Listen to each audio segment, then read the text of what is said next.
Selamat datang di channel YouTube Let One Paradise. Bersama saya Oger Maya Bubun di pabrik rumput laut Let One. Pabrik ini dibangun oleh Kementerian Kelautan dan Perikanan di atas lahan seluas 1 hektar. Hibah dari masyarakat Let One.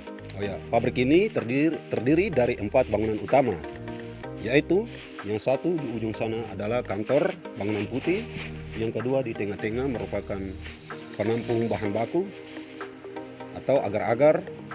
Kemudian yang di depan saya ini adalah bangunan untuk produksi, tempat produksi, dan satu lagi di belakang sana adalah bangunan produksi.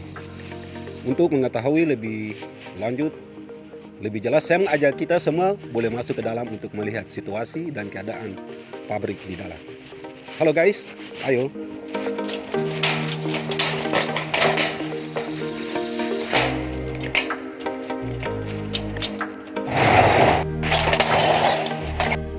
Sekarang kita berada dalam bangunan produksi. Jadi kita boleh melihat segala macam fasilitas-fasilitas yang berada dalam pabrik ini. Yang pertama, yang ini namanya thermal oil. Thermal oil ini berfungsi untuk memanaskan oli panas untuk berproduksi. Jadi pipa-pipa yang ada di sini mengantar sirkulasi oli panas untuk menuju ke bak-bak masak yang ada di tengah-tengah bangunan ini.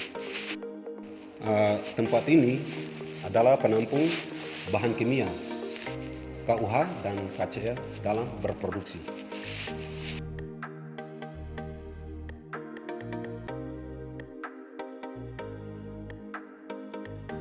Ada berapa bakit yang sudah disediakan di sini dengan keranjangnya.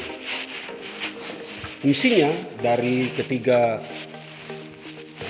bak atau bakit yang ada ini untuk dibersihkan bahan baku atau agar-agar yang sudah disiapkan. Jadi bahan bakunya sudah dimuat atau diletakkan ke dalam keranjang ini.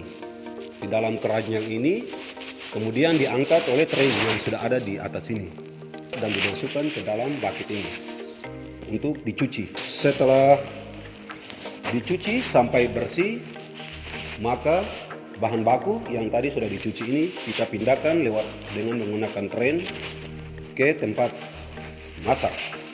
Yang kedua ini tempat masak. Tempat masak ini ada 3. Dimasak sampai sudah matang, kemudian dipindahkan ke bakit yang selanjutnya untuk membilas. Ini untuk pembilasan. Jadi sampai setelah dibilas, maka akan dipindahkan lagi ke bakit yang ujung ini. Jadi bakit yang paling ujung ini fungsinya untuk mengeluarkan atau memindahkan bahan baku yang tadi sudah diproduksi ke keranjang atau tempat yang sudah disediakan untuk proses penjemuran. Penjemuran yang ada di sini kita menggunakan 2 metode. Yang pertama yaitu dry in the sun atau tempat jemuran lewat sinar matahari. Yang kedua kita menggunakan dryer mesin pengering. Kita bisa melihat ke ujung.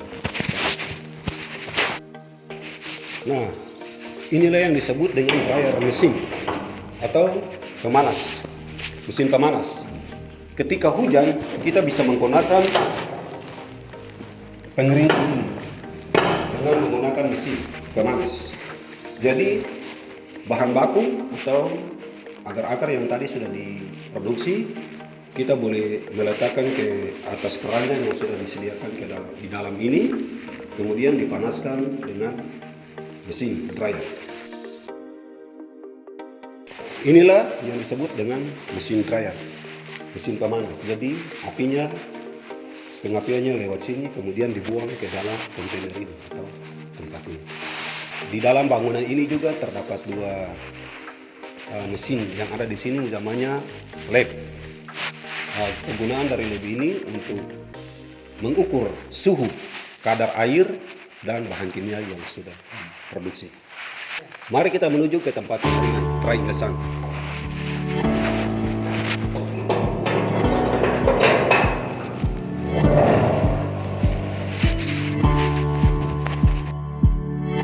Disinilah tempat pengeringan dengan menggunakan cahaya matahari.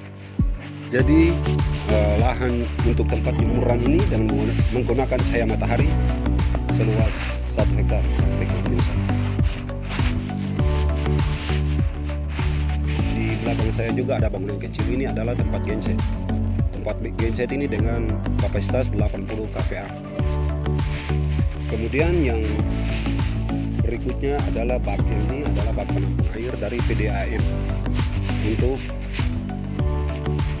air yang disediakan untuk reproduksi. Ini bangunan kedua yang digunakan untuk produksi. Jadi bangunan pabrik ini terdiri dari 2 bangunan produksi. Bangunan produksi yang pertama tadi kita sudah lihat, kemudian ini yang bangunan kedua, bangunan produksi yang kecil.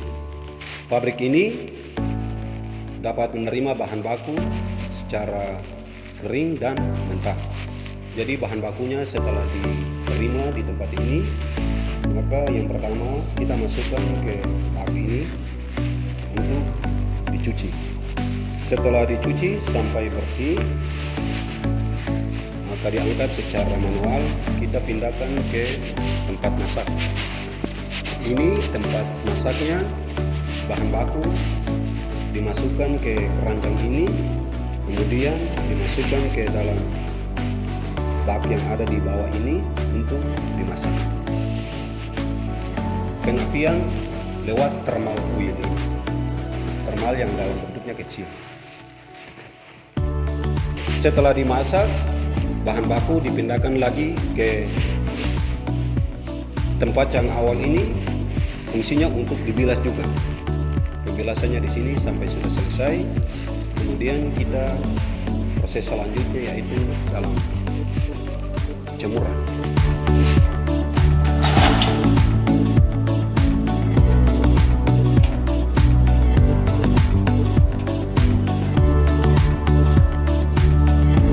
Oke, sekarang kita menuju ke bangunan yang ketiga. Sekarang kita sudah berada pada bangunan yang ketiga.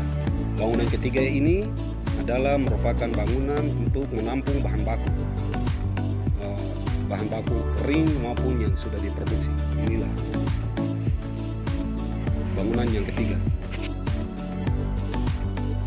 Sedangkan yang bangunan yang sebelah sana adalah bangunan yang keempat, yang merupakan kantor.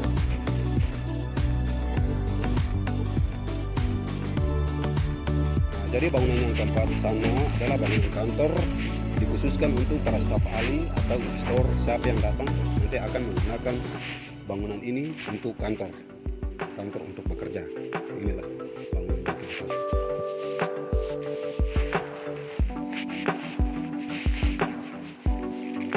Masuk ke ini orang ini saya lihat ini besar.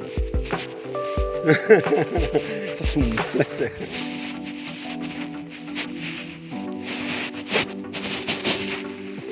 Neng sianoliga, saya menyesal sekali.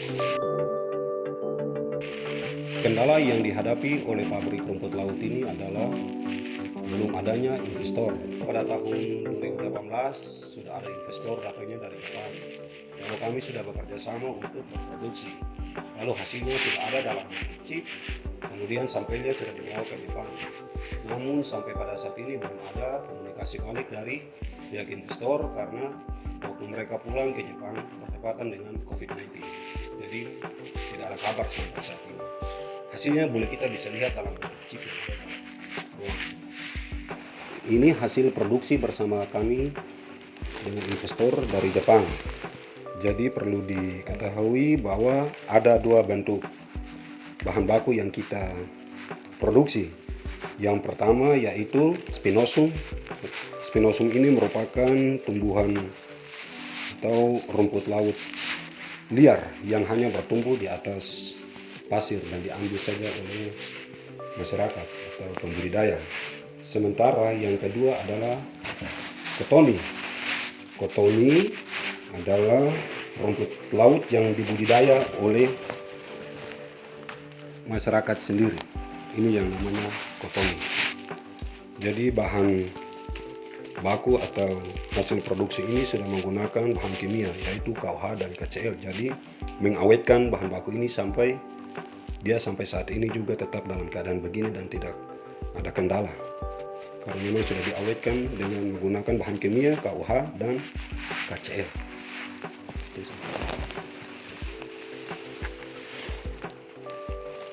Kendala yang kedua yang kita hadapi karena kurang adanya perhatian dari pemerintah daerah, sehingga pintu pabrik ini didobrak sampai rusak dan ada beberapa peralatan mesin yang dicuri. Kendala yang ketiga yaitu karena faktor alam membuat sehingga ada kerusakan-kerusakan yang ada di bangunan ini, yaitu rusaknya daun semen pabrik ini.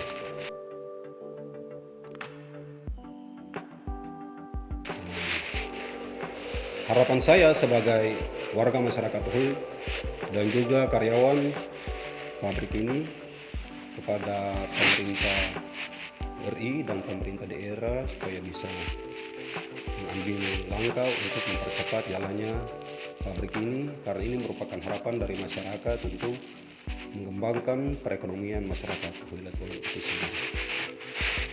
Itu saja dan terima kasih.